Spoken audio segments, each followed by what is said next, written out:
परमात्मा प्राप्ति के लिए गुरु कृपा ही। हम तो आपको हाथ उठा के कहते हैं कि गुरुदेव की कृपा के बिना एक कदम नहीं चल सकते, एक कदम भी नहीं चल सकते। हम जैसे भूमि में ही कदम रख सकते हैं, ऐसे हम जीवित हैं, परमार्थ में चल रहे हैं तो केवल अपने गुरुदेव की कृपा से चल रहे हैं, किंचन मात्र कुछ नहीं। केवल वो ऐसे पकड़े हुए हैं तो हम चल रहे हैं, अगर वो ऐसे छोड़ दें तो धम्म से गिर जाए। गुरु कृपा ही केवल हम, गुरु कृपा है, वो दैन्यता गुरु कृपा से आती। महाराज जी धन्य भाग है आपकी कि आप दैन्यता चाहते हैं।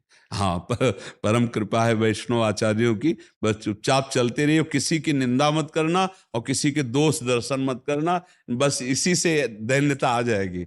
और दैन्यता में रोना आता है, जैसे अब आपका दैन्यता में रोना आता है कि मुझ जैसे अधम पर इतनी कृपा श्री कृष्ण की, महाप्रभु की, गुरु की, तो वो हृदय निर्मल होता चला जाता है। जब रुदन होता है ना प्रभु के, उसमें इससे ज्यादा और किसी तीर्थ में नहीं पवित्रता है जितनी रुदन में पवित्रता है। हाँ, रुदु सुश्रम राजन कृष्ण दर्शन लालसा, जब अपने प्यारे प्रभु के लिए रोना आता है तो हृदय निर्मल, तार तार निर्मल हो जाता है। और कबीर दास जी कहते हैं कि बिन रोए किन पाइया प्रेम प्यारा अमित, कबीरा हंसना छोड़ दे रोने से कर प्रीत, बिन रोए किन पाइया प्रेम प्यारा अमित।